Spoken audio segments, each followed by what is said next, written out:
What's up, everybody? Welcome to episode 17 of the Blue River Bow Hunting Podcast. I have a pretty cool show lined up with you guys this evening with Zach Sloane and Jake Stevenson from Mid-State Outdoors. Get to talk to them a little bit about doing some bow hunting and hunting whitetails up in the state of Michigan. And how you guys doing this evening? Oh, not too bad. How about yourself? Oh, not too bad. Having a drink with you guys, talking some whitetails. I say that's pretty good That's right. Wednesday. Heck yeah. So go ahead and introduce you guys self a little bit. Tell us a little bit about yourselves. Okay. Zach Sloane. Obviously born and raised, basically the middle of the mitten, right in the middle of Michigan, basically. I've hunted since I've been young with my dad, and yeah, I've grown up around it. You know what I mean? Dad's a really big hunter, and I mean the whole family, my mom, brother, everyone kind of hunts, and yeah, I mean, it's what I live my life around. Basically, it's all I do. Oh, absolutely. I know exactly how you feel. What about you, Jake? Yep. What's up with you?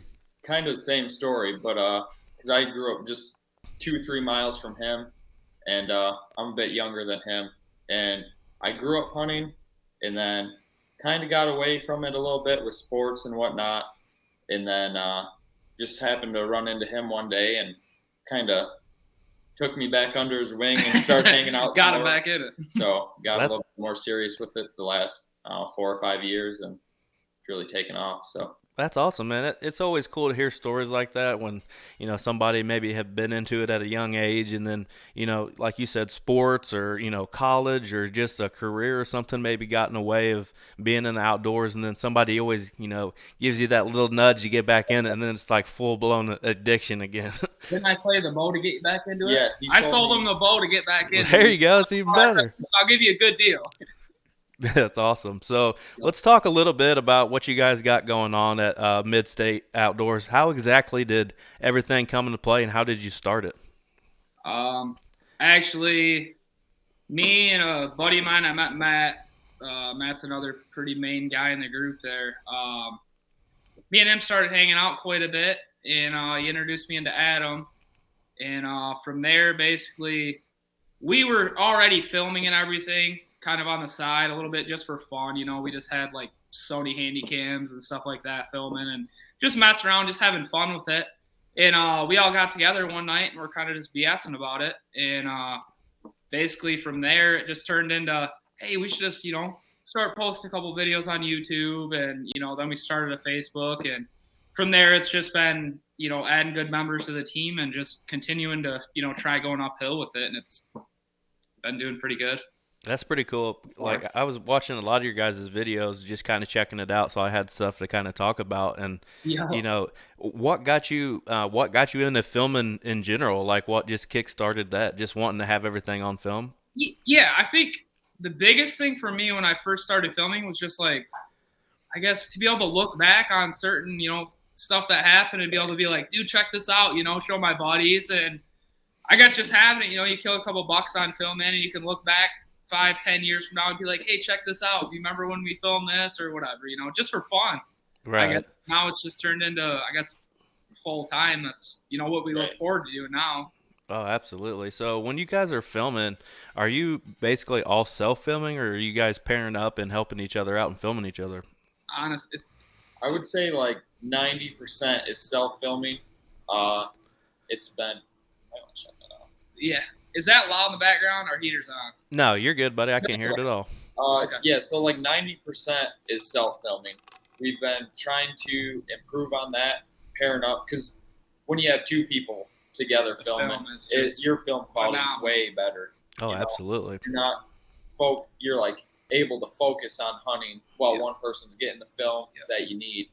And that's like our goal for this coming year is to be able to set time aside to hunt together more and be able to dial in Yeah, it's on funny that. you just asked that. Exactly what I thought about. The last time we met and kind of had a little meeting and stuff around the ATA time, we obviously talked about that, but then we talked about like our, goals for this year. And that was one topic was, hey, listen, next year if somebody gets on a good buck or something or is getting close or is going into a spot and they know there's a good opportunity, let's all take away from our own hunting, I guess, to make sure we have that film quality to put out to the viewers. You know, 'cause Absolutely. it does make a big difference. Absolutely. I was probably only behind the weapon, whether it was a bow or a gun this year, probably 5 or 6 times. Other than that, I was filming the guys. It was me with the camera, and I wanted to get that footage. Some people call me crazy. I kind of gave up my hunting opportunities, especially like during the rut and stuff like that. But I couldn't help it. I wanted that quality footage to be able to put together. And our season here just wasn't what I thought it was going to be, and I really didn't even get that much, which it's okay. I got bits and pieces to throw together, but putting that much time into it and not really hunting and then not paying off is a real kick in the ass, man. Yeah, it was well, he had some good luck here at the end of the year. You probably watched the video. He killed a good buck there. November 24th. It was the day before Thanksgiving. Yep. Nice. That Thanksgiving weekend, man. Seems like it's always special. Yeah.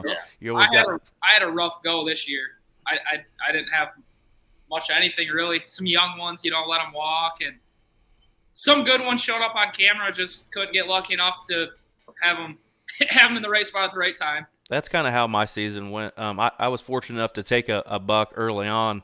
I killed my buck on the 27th of October here in Indiana, and we had big deer running around, and it was just something that when I saw him, I was by myself. I actually didn't take the camera that day. I just kind of said, screw it, I'm going to relax. I'm going to hunt. Saw this buck coming in. I couldn't handle myself. I wanted to take him. He maybe 110 inches or something, nothing special or nothing like that. But it's funny, after I shot him, we pulled him out and we checked a trail cam on the way out, and I had one in there. He's every bit of 170 inches. I was like, oh, wow. My confidence really just kind of drooped after that, because we can only shoot one buck here in Indiana. So I was pretty much done, which it didn't bother me because I was ready to get back behind that camera because a couple of people that I film for, they have some awesome land that they're hunting and some very, very big deer that they're chasing. So I got back behind the camera. But I wanted to talk to you about hunting Michigan itself. I seem like I've had a lot of people on from Ohio and Kentucky and just everywhere right here in the Midwest, but I haven't had anybody on from Michigan yet. And I'm super interested in hunting Michigan myself. Okay. And I just want to know, like, what kind of terrain are you hunting? Like, how does it all play out? So 90% of the stuff here, I mean, it's all flat ground up here, basically. You might get into a little bit of hills, but I feel like a lot of the good public land hunting around here, you're going to hunt, like, marshes and stuff like that, getting off the edge of some bedding, kind of some variables. If you're going to hunt Michigan, you have to be prepared to deal with a lot of people. That's all I have to say. So I guess, like, doing your homework on, like, pinpointing spots, get on Onyx and really look and I guess get a good game plan before you just go out, because there's a lot of people here, if you're, I mean, I know everyone says it, but, like, getting way out in there or finding a spot that's going to be overlooked, I think, is key in Michigan for hunting public. You know what I mean? If you can find a spot that is going to be really overlooked. Do you think Michigan is a good bow hunting state? It all depends where you're at. Yep. Like, our private land pieces are usually pretty productive, but if we're talking specifically public land, it can be. There's guys we know that have had good success. We've had good encounters on public. It depends what you're looking for too. You know what I mean? So you guys are mostly hunting, like, flat crop lands, basically? Yeah. Yep. Where we are. Yeah, that's pretty much what we're hunting here too. We have a couple properties that have rivers that are kind of river bottoms. Yep. That's kind of how we get our name, Blue River Bow Hunting. We hunt Blue River quite a bit, and but we kind of transition into that hunting them ag fields, and it's all, how Indiana is. It's just straight flat for where I'm at, anyways, for the most part, which is probably pretty similar to what you're hunting there. Yep. There's just a lot of hunters in Michigan, I guess. Like, everyone hunts here. In bow season, you can get away from a lot, like half the hunters probably, but once it turns into gun season here, it's Yeah, we kind of forget about public land once that gun season hits. It's toasted, you know. Right, and I've had people on here from like Wisconsin and Pennsylvania, and I feel like Michigan is in the mix between like the heritage when it comes to that, because like you're talking about Oh, a lot of people gun hunting.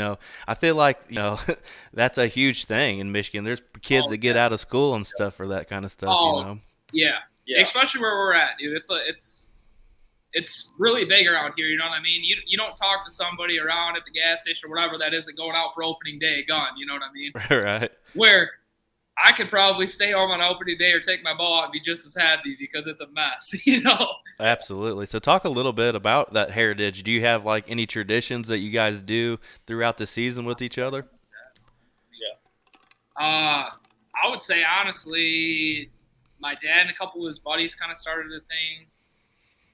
I don't know, probably 5-6 years ago that we get together before opening night, go over to my dad's neighbors there. He's a really good dude, and basically have some beers and do a little cookout or whatever, and just hang out, have beers and Cheers. BS how we're all going to try shooting the biggest buck around, and no one ever does. But Right. I feel like, deer camp in Michigan, it's like some people probably don't even make it to the stand. Everybody's hammered the night before. About 50% of the people that go to that party usually don't make it to the stand. That's awesome. I can get behind that. So talk a little bit about, the public, or not public, but the private land that you are hunting. What exactly are you focusing on those private lands?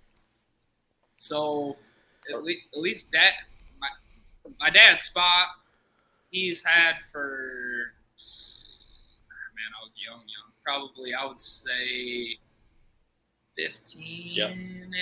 I would say my dad's owned the property. He bought it first, basically. I'll tell the backstory, I guess. He bought it first from a guy he used to help out a lot. It was an older guy. Mm-hmm. Kind of one of them, I guess, stories you don't really hear much. The guy, had kids and all that, and my dad always helped him and stuff. And it came down to it, and the guy was like, "Hey, Chris, you want to end up buying this from me?" And Dad was like, "Well, yeah. What do you want for it?" Got a good deal on the property. Basically, it was just a hunting property. That's all he bought it for, was just to go hunt. And I guess now fast forward to 5 years ago, a house came up for sale right next door to that also owned another 15 acres of basically some good bedding, and he ended up buying that. But anyways, long story short, we always put in food plots, but it's managed. Dad, I know it doesn't look good on my part, but Dad has killed some real good bucks 140-inch plus bucks. He's killed like 6 in the last 6 years. Yeah, that's awesome. And in Michigan, that's like unheard of. Like, everyone around's like, "What's your dad doing to kill all them bucks?" But we manage the deer, you know what I mean? Absolutely. That's one property.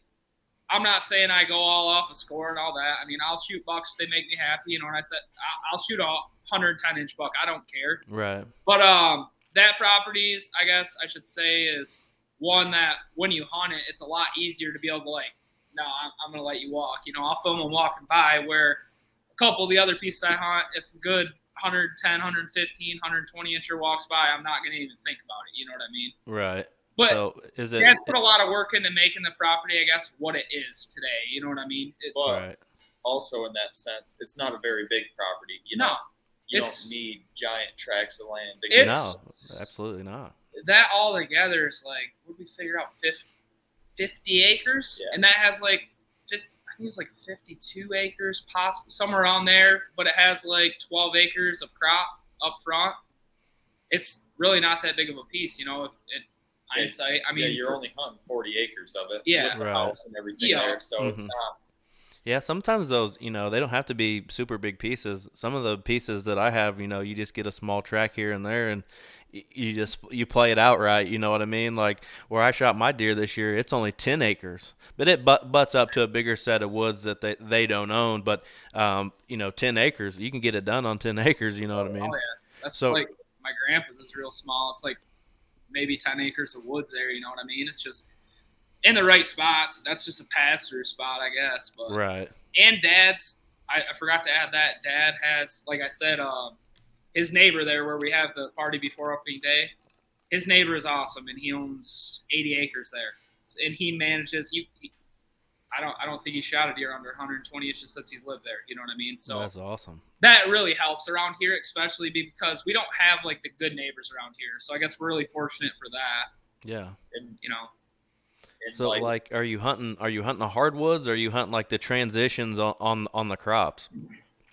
Both. honestly, both. I usually run a lot of cameras, but after hunting that spot for so long, we kind of have it pretty figured out where to be in the right time. But Right. there is a lot of times where I'll go in there and do the hang and hunt when I know from past experiences where a good buck's coming through. You know what I mean? I'll see him in a different stand, but I know exactly where he's coming through. 150 yards from that stand type of deal. Mm-hmm. So, I guess I would say honestly probably more transitions than anything because off of our food sources and all that. Mm-hmm. I'm all transition zone because I hunt mainly ag, so there's not any big woodlots on any of the pieces I hunt, so it's all transition catching. Absolutely. I killed one of my biggest deer. He scored 135. I killed him in a fence row in the middle of 2 blocks of woods, and those blocks of woods, one was on one county road and one was on the next county road, so basically a mile apart, and I was in between. That's awesome. And like literally, if you would just look out the barn that I go out of, all you see is just straight fields. You can barely see the woods, on the other side. And, like you said, you hunt a property so long, you kind of get it figured out how they move. And when the rut hit, they were hitting those fields in between the 2 sets of woods. And I sat up over there and just happened to be at the right place at the right time, which some people call it luck. Some people call it putting yourself in the right position. You know what I mean? Yeah. I hear a lot of the luck stuff. Right. Let's talk a little bit about gear talk. You talked a second ago about a hang and hunt. Do you use a lot of sticks and hang-ons, or are you using climbers? How's that working out? Sticks and hang-ons a lot. A lot of XOPs, and I do have along with custom gear. Mm-hmm. That's honestly more of just I guess. My XOP I more or less use as like one that, yes, it's going to be technically a hang and hunt, but it might be a spot where, like, say if I am hunting dads and I'm like, this is going to be hot this week, I'll go in with it on my back, hang, hunt, and then, depending on how it goes, well, I might leave it there for a week, type of deal. Right. Well, if custom gear is more for our, I would say, public land, out of state, really lightweight, super easy to set up. Other than that, we've talked about this also. This year, I'm going to do a lot more preset stands. You know what I mean? That's what I hunt a lot of, are preset stands, which that's about to be switched around myself because I'm kind of switching to the saddle game just to be more mobile, But that's another thing that it comes into play, like when you're talking about filming. We have these set stands, and it's 2 stands on a set, so the filmer goes up top, and that can be so comfortable, if that's how you want to say it. Like you get in this this rivet of going to the same places each time. And I think with a saddle, I think that changes it up, because we got this one place we call the pasture, and several times this year we loved hunting this one set in there, and multiple times we had this pretty nice buck hit the middle of that, and in the middle of this pasture there's like this little island of trees, and there's like 2 trees in there that would be perfect for saddles. And I'm like, dude, we need to like get on some saddles or a climber or something just to move. Like we've been successful out of that stand there on that property, but it's like we probably need to switch it up a little bit and give ourselves just a little bit of more luck on our side. That's how we got into the whole hanging hunt type deal. We were all, well, at least me and him were in like the same positions of like, man, just off, you're 50, 60 yards off, 75 yards off, and you need to be there. Right. But I guess there's that point of like learning, hey, I got to jump on this right now, not like, yes, well, one day he's going to walk by me. So I guess then we got in the mentality of like, listen, we're going after these deer. We're done setting in the same stands all the time. So I guess I would say the last 2 years we have been super hard, like hanging hunt, like, and it's a lot of work, Oh, absolutely. Got kind of, I'm not saying I'm burnt out of it, but man, when you're, especially on the private land stuff that we're hunting, when you start doing that every hunt, and I mean, it's like you're carrying in all your filming gear and your everything. It just got too much. That's why we went to the whole like, hey, we're just gonna do some presets, set them up in the right spots, And I'm not saying I'm probably still gonna hang and hunt quite a bit, but right. But we've got into some sketchy trees too. Yeah, that's sketchy the trees. Nice thing about having the smaller tree stands. Yeah. You can get in just about any tree. Yeah. Right. And like you said, there's opportunities to either jump on that move-in or not. If it's the first week of October and it's like, yeah, I'm probably not going to push that issue. Maybe it's too close to a bedding area, right? Or you don't want to walk in his bedroom when he's still laying there. You know what I mean? Or even push the issue too much. Yep. It'd be more for us here with how our season plays out. It'd be like last week of October, the first few weeks of November, and then I'm not gonna hesitate. Let's go. Let's go. If we jump him up, we jump him up. But he's probably not in that bed right now, anyways. You know what I mean? That's I guess kind of what we're thinking too. Yeah. The first part of the season, I always kind of just like, I guess overthink. I'm like, listen, I'm not gonna hunt this spot because I want to save it, type of deal, and all that. You know what I mean? I kind of just like work my way in, I guess, as the season progresses, and then once it comes to the route, we're like full bore, like, well, we're going in. We got to try. Absolutely. That's a good point on that. What about cameras? I want to talk to you pretty good and pick your brains a little bit on like the camera gear you guys are using. Okay. What cameras are you rolling with? Like the Canon I got a G30. You got a G21, right? Nope, I have the G32. Ours are the same. Oh yeah, we got the same. Okay. Yep. The other guys have the G21s. Adam has the XA11. Yep. That's what I have. I have the XA11. So this year we're kind of talking we might go the XA40 routes. Mm-hmm. So that's what we're kind of thinking. Second angle cameras, we're running like the Osmo Action cameras, the DJIs DJI. Yep. And then other than that.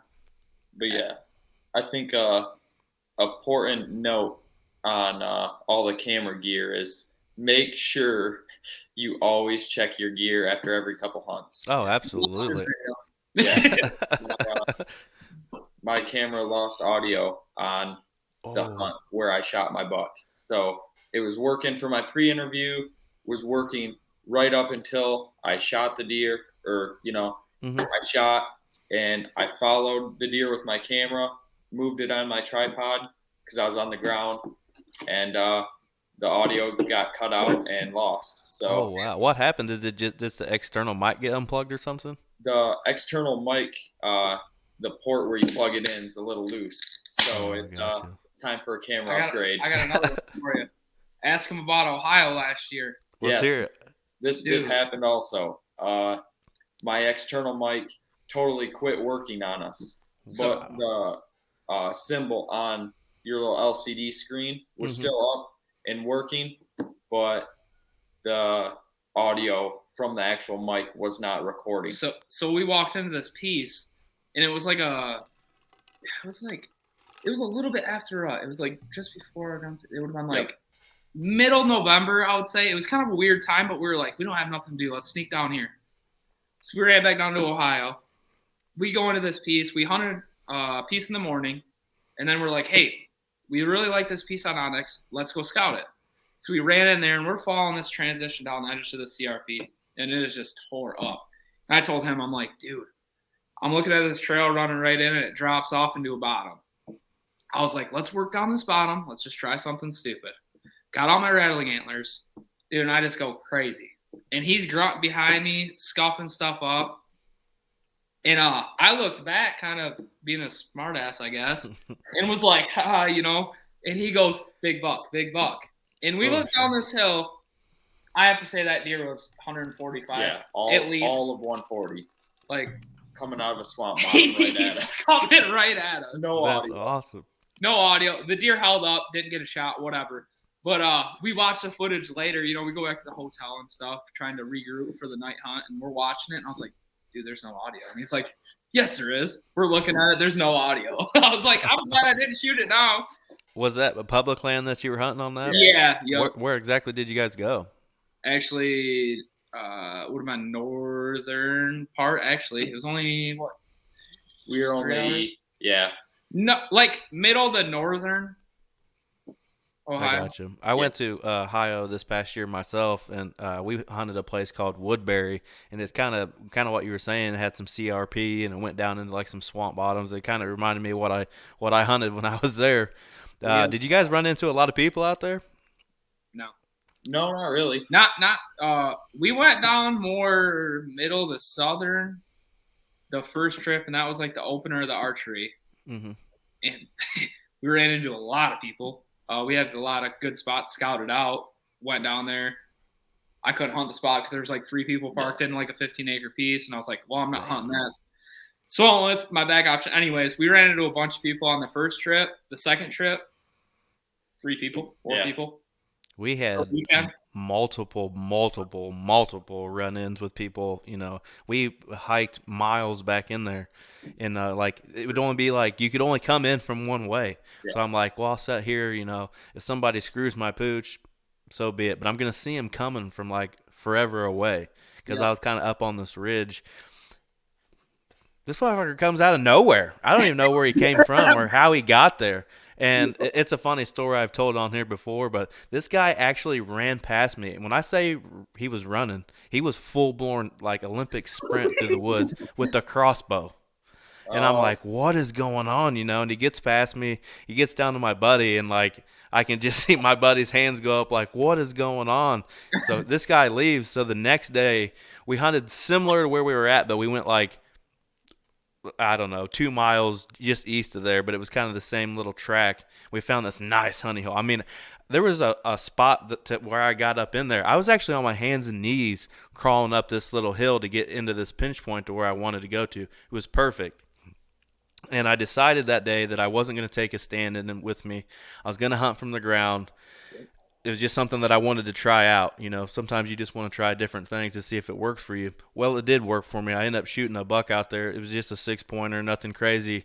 But after I took the shot on this deer, there was a guy in a stand 40 yards from me. And I had been in there for 5.5 hours or so. Didn't even hear him. I couldn't even hear him come in. Had no idea he was there. I make the shot. This guy goes, "You just put a hell of a shot on him." I was like, "Geez, dude, you just scared the hell out of me. I didn't know you were there." But you know, Ohio was crazy. I would like to go back, but I'm definitely not going back the first week in November. I can tell you that. Yep. We had some run-ins the first trip I went in, and we kind of did some onyx scouting, and we all kind of went to the same piece and all kind of had spots picked out. Well, me and Matt walked in the same, like, I guess, field, and we go down this like pinch point, and he was going this way and I was going the other way. Dude, I walked down this, and the spot that I was thinking, I was like, man, there's no good trees, whatever. So I keep going. Got to the end of this, and I was like, dude, this ain't gonna work. I'm going back to where I was like halfway, and I found a couple trees, but it's not exactly where I want to be. I was like, well, I got to go back there. So I work back, get 4 sticks up in a tree. I'm hanging my 4th stick, right? And it is 90-some degrees. I am just covered in sweat. Get all the way up there, and I hear a guy whistle. And I'm like, I thought it was my buddy maybe. I thought maybe he, like, worked back towards me. I called him. I was like, hey, where you at? He's like, getting ready to set up my stand. Why? I was like, you're not down here? He's like, no. So I'm like looking. And then I looked and I seen a guy in a tree. I'm like, this guy was not here 5 minutes ago. I don't even know how he snuck in. I walked right past him. If he was there, you know what I mean? It's like, what the hell? That early season bow hunting, man, that could be tough when it's that hot. It was horrible. I will never do it again. Not there. Right. Hell no. Yeah, it's pretty rough. When does your guys' season open up? October 1st. Yep. That's how ours is too, and it doesn't really get good until later in the month of October for us. Yeah. I mean, you can get lucky. I like taking does early on. You know, I like to get the does out of the way. You know, if I'm trying to fill the freezer, and then I can really focus on antlers after that and chasing big bucks or filming people chasing big bucks. But that even sometimes early October here can be in the 80s. Oh yeah, it can be here too. Yep, that's how it is here. Same thing. If you get a cold snap though in that early October, I know that's when it just. Oh yeah. it'll get good fast. You know what I mean? As soon as you get Absolutely. that first like little cold snap coming, they usually get right up and get moving. Yeah, definitely early season like that. Definitely hunt the cold fronts as much as you can, you Oh know. yeah, yep, same here. So let's talk a little bit about we were talking about cameras. What about camera arms? What kind of camera arms are you running? All right, so basically we've ran. Just about everything. Yep. I mean, between all of us, we've ran. I mean, Muddies, Fourth Arrow. Uh, we've actually run. I don't know if you've seen the Lone Wolf custom gear, the little arms, the pocket arms. Yep.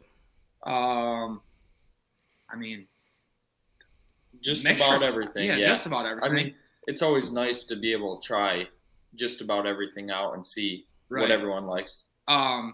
Basically, I would say between all of us, we've all went back to Fourth Arrow. Yeah, Fourth Arrow. Yep. That's what I'm looking at now. I have the Muddy Outfitter, I believe, is That's the what one we that I'm have. used. But that thing's so dang heavy, man. Dude, Like the base trying on to get that thing in and out of the woods is crazy. have you actually seen the Fourth Arrows in person? Yeah, it's like a little socket deal with like almost like a knuckle on it, right? They switched it up now, dude. Yeah. You got to check out their new one. Their base is like super small now. There's not as many moving parts as like when they first came out. They had like 3 different parts you had to like put together. Mm-hmm. Now they came out with like a smaller base. It's pretty sweet, and their new arm. I think it's the Ghost. Yeah, They call the it Ghost arm, dude. It is lightweight. Yeah. We checked it out at AT. Yeah, Is that something that they already have out, or something that's going to be coming out pretty soon? It's coming out soon, I think. I'm not sure I'm- exactly when. I guess I didn't really ask them when they were going to release it, but it's pretty sweet. We put our hands on it, and I was like, "Yep, definitely buying one." Yeah, I'm gonna make that switch this summer. I'm gonna get one and then get playing around with it, so I'm not like trying to figure it out October 1st. You know what I mean? But that base for that Muddy, I love the actual arm for it. I feel like it's pretty built pretty well. You know, it holds my camera very well with the fluid head. You know, but that thing weighs too much, man. I can't. I can't pack 80 pounds on my back every time when I'm going in. You know, dude, it's not like I mean the weight is a big deal, but like the thing's just so dang big. By the time you strap it to your pack or anything, it's like where am I going to put anything else? You know, so right. What? And this is a question that I bring up quite a bit when I talk to somebody that does self filming. What kind of backpack do you use? Actually, I have a couple different backpacks. Last year, I ran XOP has a backpack. Mm-hmm. I bought their pack. It's a pretty reasonable price. I think it was like $80. Yeah, $80, $70. It's smaller. The only thing I like about it, it has a bunch of clips on like the outside. So, say it's earlier season or whatever, and you're packing in, and a lot of times I don't like to wear my coat and stuff in because I get too hot. Right. You know, it's got a lot of different, I guess, straps and stuff, so you can strap stuff on the outside, so you're not trying to like jam everything in a pack. Mm-hmm. I guess. I'm not really saying it's my favorite. I'm actually thinking about maybe switching it up again this year, just for, you know, that's when you're filming, you're taking 5 million things and trying to put it into one bag. It's not really. It's got a lot of good going for it, but it's not exactly, I don't think, set up for filming. You know, I'm trying to find the perfect pack. I guess I've went through 3 or 4 of them, trying to figure out, you know, something that works perfect, and I haven't yet. So. Well, that's what I'm trying to run into, or what I'm running into, is I'm trying to fit everything into one pack. I've actually got the camera arm and the camera base and all that stuff in my backpack, but I actually carried my camera in a separate backpack. Okay. It's got like slotted or padded slots just for my camera, and I put the GoPros in there and the batteries and everything else in there. But I want to be able to get everything into one pack and have it organized. right. I'm an organized person. I like. Yeah, me too. I hate when everything's just all like mumble jumbled into one thing, and you get up in the tree and you're like trying to go through everything. Right, because the pack I use, it's a bigger pack. I believe the company that makes it's called Insight. But it's made to carry a bow, so it kind of opens up like a book and has like a pocket in there, and that's where I slide my camera arm in there, and then I buckle it up, and I put the base in the front. But by the time I do that, hell, that thing weighs 30 pounds. You know what I mean? It's like I'm sweating just from trying to carry that backpack. And with getting in the saddle hunt, I want to be able to convert into a backpack that's not huge. And like you said, the base for those fourth arrows are a lot smaller, so I feel like I could probably fit my camera in there and be I'll guarantee comfortable it. with it, you know.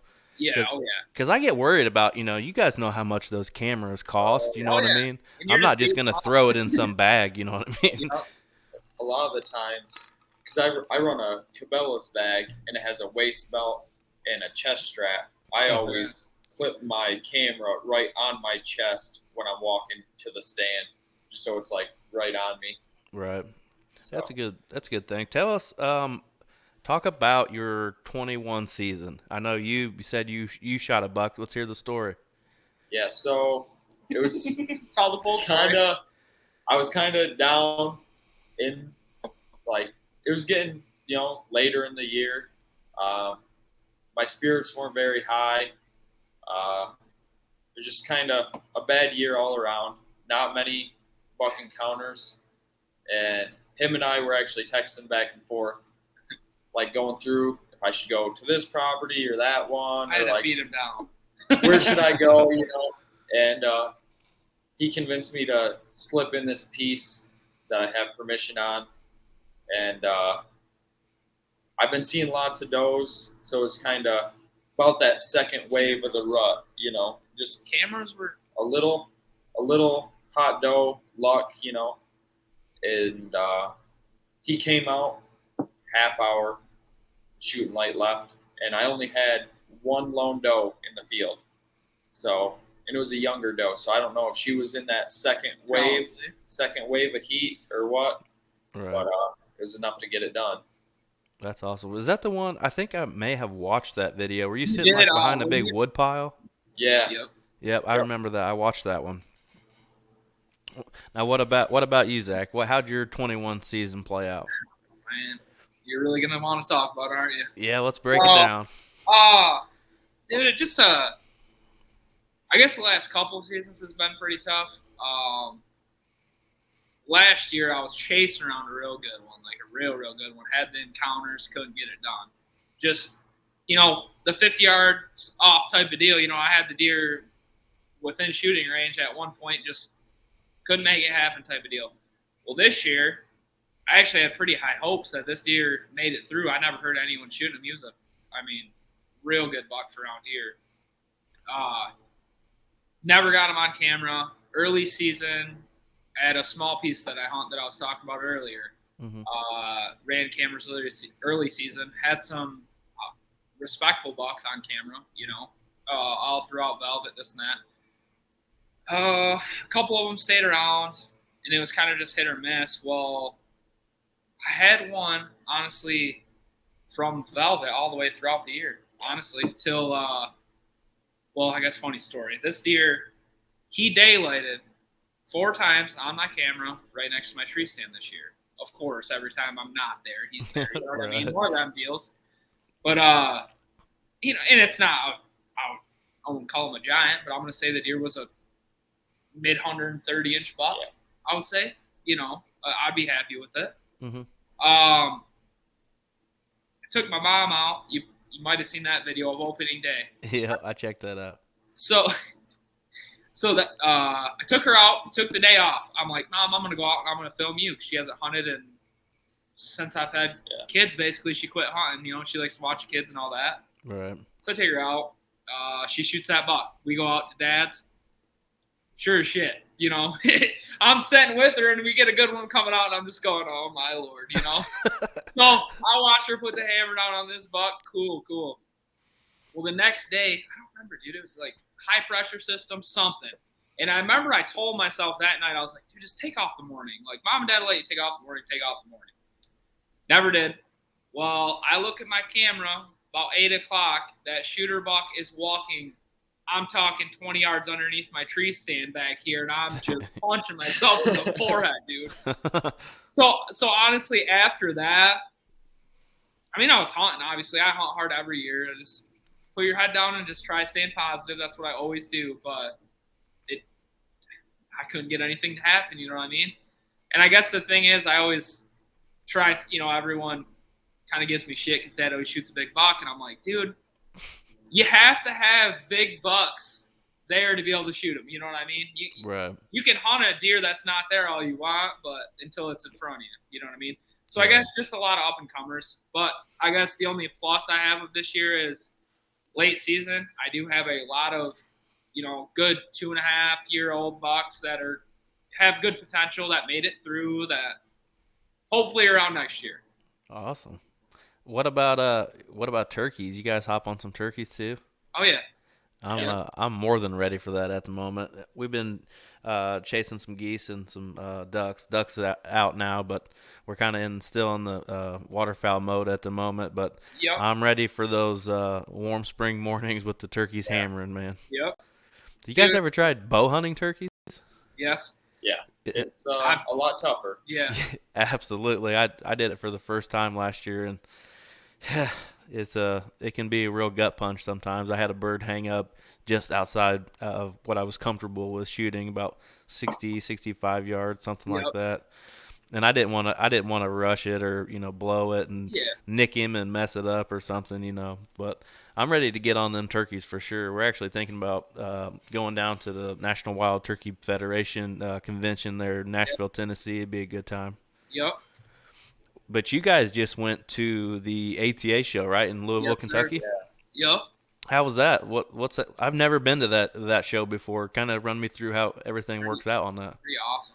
Yeah.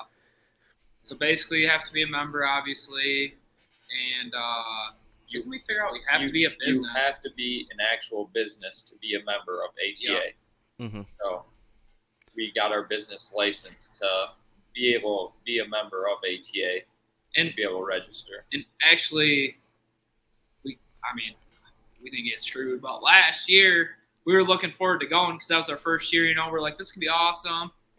Go down there, kind of talk to some different people, kind of get our, I guess, in on the industry. You know what I mean? You hear about how everyone's kind of just, mingled, but then obviously with COVID and everything, it didn't end up happening last year. And then this year we're super pumped and went well for us. A lot of cool stuff down there. Everyone we talked to said obviously they didn't have the turnout as they normally do, but we've met a lot of cool people down there, and it's a great time. Great place to make connections. With I guarantee it. You're talking with a lot everyone. Of Michael Waddell was. Everyone. Everyone was down there. It was cool. That's pretty cool.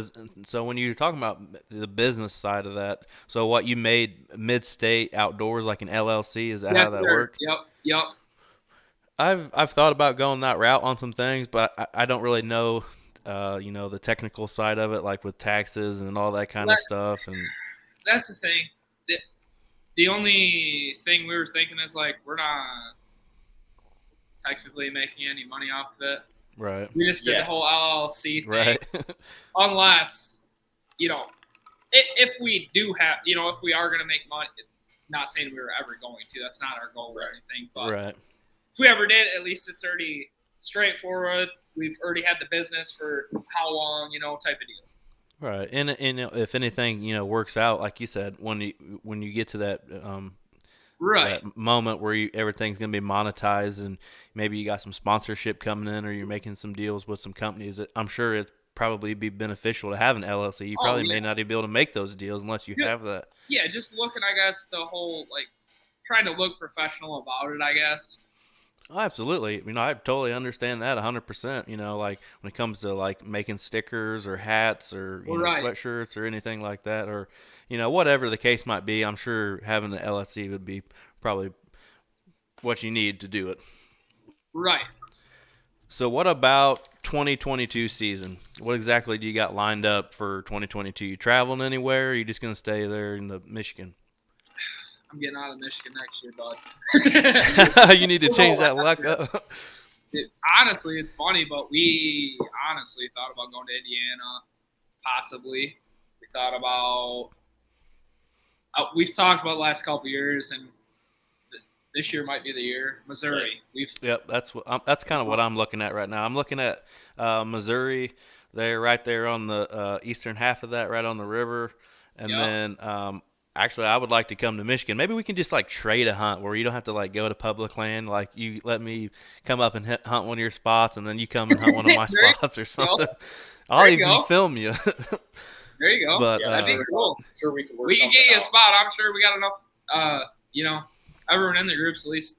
Yeah, I mean, There's a, yeah. we got a lot of land to deal Yeah. with within everyone. I'm not saying I have the best land or anything or that, but I don't have a lot of land to hunt. But some of our other guys have quite a bit of land to hunt. So That's awesome. I'm sure we could work something out. If We might you're have to serious. work something into that out because I got some big bruisers running around myself, and I got several It'd be different cool. properties that we could hit, or we We've can hit some actually public talked land about too. that, like getting in with someone and doing like a video together on, getting together and doing a hunt together or something like that. Even would be awesome. Yeah, you could do like a collaboration, YouTube collaboration type of deal, which I that think would it'd be cool awesome. for everybody.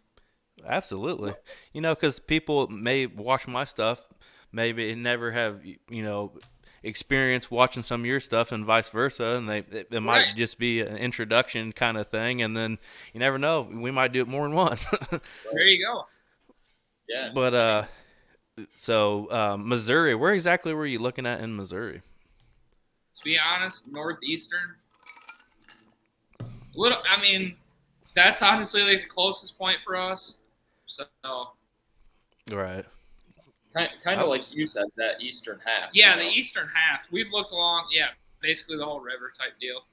Yeah, that's kind of what I was looking at. My neighbor who co-hosts with me sometimes on here, and I film him quite a bit. He's been over there before, and we talked about even maybe doing a trip over there and just shed hunting, and then kind of looking at some spots Yeah. and seeing what we can find, But Mississippi, man, something about being along them river bottoms, I'm sure creates some pretty big deer. I've also heard, I know a couple guys that hunt Missouri quite a bit, and I've heard like the northwestern part is pretty good too. But Oh, absolutely, I can attest to it's that a little farther bit. That's drive. Yeah, it's like a 9-hour drive for me on doing that because that's where I went turkey hunting last year. Was in northwest Missouri, close to that Iowa line, and they were showing me some of the deer that they had been killed out there, and there were some bruisers out there. Just it's a lot of rolling hills with patches of woods here and there, but there's some giants out there. I think he was showing us some pictures from the previous season, and they killed like some 170s, some 180s, and some giants, man. And that's what I'm talking about. I want some of that Midwest giants is what I want. Looks like you got some good bucks on the wall. I've been pretty lucky when it comes to that. I had a good streak there. I went like, what was it? 3 years in a row I killed a deer over 130 inches. Like just something that happened that played out. Luck was on my side, I'm sure. But 120 plus, come on. all right. No. But you should see my my team member Adam, my neighbor. You should see his wall. It is unbelievable, man. The dude's taking some really great deer, even in other states. He's got a 125, 130-ish from Kentucky, full velvet. Like that's just cool to me to be able to go other places, public We've land, talked and about kill that something real like that. dude. Yeah, and it's not. I mean, it is about the hunt when we do the trip, but it's nice to be able, be as a group and see different places and just Yeah, have a good it's time, cool. Absolutely. I've thought about checking Kentucky out myself. I actually own some property in Kentucky, and I go down there for a week every year turkey hunting. But it just doesn't seem the same. Like they don't have as much ag as like what we got. So like the bodies on them don't get that big, but somehow like they just grow absolute giants down there. Especially you get that chance early on September, which like we talked before, I'm not too keen on that because I'm not trying to get sweaty as hell. But You can go down there and shoot a 170. I'm down, dude. Yeah. I'm down for that too. Yeah, if I have to sweat a little bit to shoot a 170, I'm down. That's fine. Especially in velvet. That's But, the big draw for us to Kentucky because same as you guys opening up October, it's all hard horned and Right. Well, and doesn't Kentucky open early? Yeah, it's like that Labor Day weekend. That's Yeah, what I they're real thought. early. Like, so you could.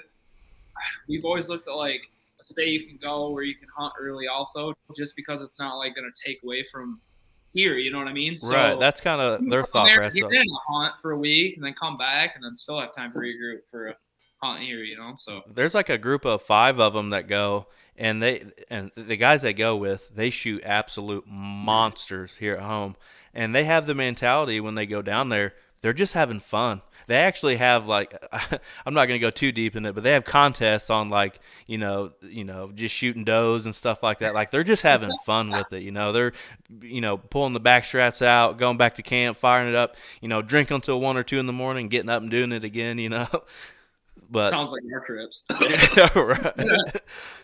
right. When you guys go on trips, like, what do you guys just rough? Oh, you said you stayed in a hotel, didn't you?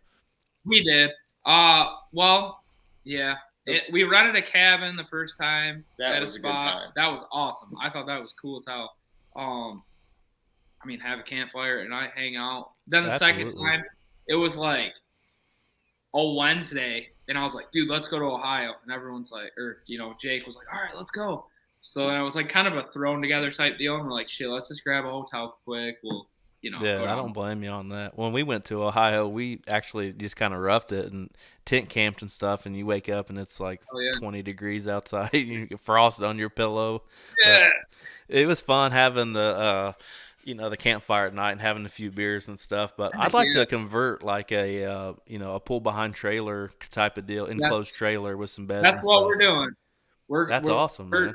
That's in the works. Like, well, I'm not gonna say we're gonna convert one over, but like Adam's always he has like a 22 foot I think enclosed that he uses for like his business or whatever, 8.5 foot wide. And we were talking like, dude, why don't we just take that, throw a little heater in it, whatever, some cots, it don't matter, We're out there to hunt, not sleep. Absolutely. I'll have to send you the link to this video. I can't remember exactly who it is or what brand or whatever that the guys are doing it, but they made this enclosed trailer, man, and it is badass. Like in the back, they elevated the bed, and then on the top is covered in like solar panels, and they have like this solar generator on the inside of it, and then they have propane on the front of the trailer, and it feeds this heater, and then they got the port the fumes go out of it, like they put like a screen door on the side of it. This thing's like badass. But I told him, dude, if I can find, which is unheard of right now, but if I can find like a decent deal on an enclosed, I want to buy an enclosed anyways for my stuff. But I said I would definitely set one up, put a heater in it, set it all up just so if we want to go on a hunt trip, we can just throw all our stuff in the back and take off. Yeah, don't have to really worry about anything.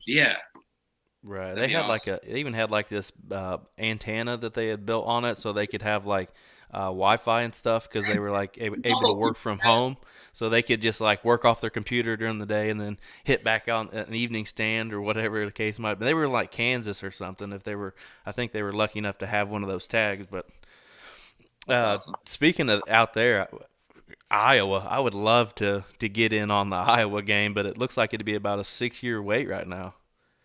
Yeah. Well, we have 3 points right now. Yeah. So this year will be the 4th point. So how many points do you think you need to get it? I think 5. We're looking at 5 right now. Gotcha. Should be 5. Which from everyone I've talked to at 5, you should draw. Yeah, and there are some lucky people that draw at 4. Mm-hmm. So you might as well, because you can buy just a point, and then you can buy a point and apply. So at year 4, you might as well like toss your name in the hat, Right. What about like, what's your thought process on like when you get that draw? Like, how exactly are you going to approach that? You going to hit public land, or how's that going to work out? So basically our plan is public land, but we've talked about this a million times. And I'm like, dude, I don't want to I'm not saying you can't go on killing on public land, because obviously you can. There's people that do it all the time. Right. It's just like, dude, it's like every 4-year, 5-year type deal. Like, we want to make this count. So I guess we've been debating what we're going to do when we actually draw, and that'll be figured out probably this year, honestly. But it's kind of been stuck up in the air. Like, one of the guys we know knows a couple of people from out there, and he says we may possibly be able to go hunt their property, which would be that's cool, awesome. Yeah. But it's not really like a guaranteed count on this. So right. that's kind of why we were talking maybe hunt Missouri this year and maybe do a little bit of scouting in Iowa. Yeah, definitely. That'd While be we're, cool. while we're close, do a little bit of scouting, just kind of get a game plan. Because my thing is I'm not gonna be able to take 2 weeks off of work to go hunt or whatever, which I'd love to, but it's not gonna happen. So I want to be definitely 100% prepared when we do. You know what I mean? I don't want to like go into it blind and just walk into a piece and hope for the best. I want to like at least have an idea in my head. Hey, I got a chance to kill a good buck here. You know what I mean? Is an outfitter type of situation like totally out of the question? It's not out of the question. No, it's not. That's what I was saying. I guess we have talked about that also. I guess you spend your 5 years to do it. Save up your 800 or $1,000 through those 5 years, like every year, and just kind of bite the bullet, so to speak. I'm sure it would be an incredible experience. I can only imagine. You know what I mean? I guess. Some people put down the whole outfitter thing. I don't put it down whatsoever.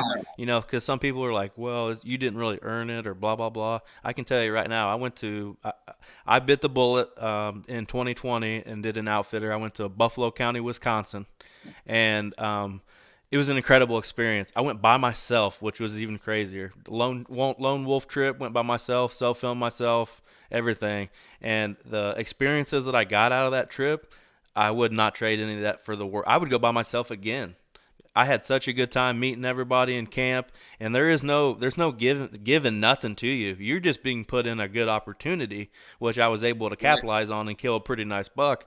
But like, I don't know, it's like people like want to downgrade it just because you're paying for the opportunity, and I don't see it that way. I don't think. I mean, I guess the way I look at it is like, well, you're paying for your property you're hunting right now. You know what I mean? Like, right, release I don't or really something. see the difference. I guess I'm not gonna go to a place that's like fully guided. Like, hey, right. I want to go like a place that they're kind of open to whatever type of deal. Yeah. I don't really want to go to a place where they're like, hey, you have to sit in this stand and this. You know what I mean? Yeah, it was like they had I can't even remember exactly the acres that they had, but it was like all in different parts of the county or whatever. Right, and they would pull out aerial maps, and it was like, well, the wind's out of the north in the morning.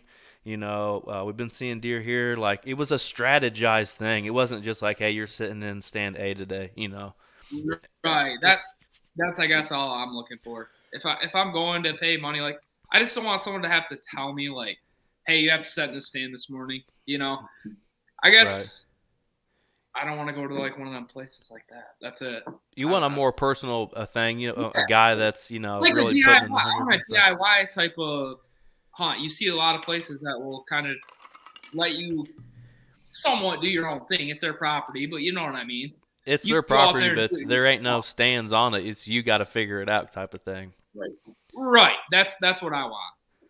No, that's kind of what some talks I've had, kind of like you guys, buying the points and all that. But whenever I get drawed for Iowa, finally, I don't know what I'm gonna do, but I think the outfitter, the DIY thing, sounds pretty good to me. Because I've seen videos of Iowa out there during like their gun season. It looks pretty wild out there for people that get together. Like the hunting public guys are out there or whatever, and there's people shooting past them and stuff. Yeah, it's pretty. If they're getting shot, past, you can only imagine. Yeah, right. I can't imagine what they're, a lot of people getting on their property. Even bow hunting too is probably a lot of people getting on it. You know what I mean? Yeah. But I really appreciate you guys coming on with me, man. It was really cool to talk some whitetails and some Michigan bow hunting and stuff with you. I really appreciate you guys coming on. Yeah, it was cool, man. I appreciate the opportunity. Yeah, we'll have to stay in touch, and might have to do that whole switch hunt or trade hunt type deals. I'd be super in on we'll that. Definitely keep in touch. I was gonna say, you're really big into turkey hunting too? Absolutely, I love turkey hunting. I mean, do something like that too. Yeah, if you want. I mean, I'll trade a whitetail hunt for a turkey hunt even. What? Deal? I would, bud. I will. I love turkey hunting, and just come up and be able to film and do a turkey hunt in another state would be awesome. yeah, we can hook you up with turkey hunt. I mean, we'll stay in touch about it, but Yeah, definitely. 100%, we have some good birds up here too. Awesome. Tell everybody out where they can find you on social media.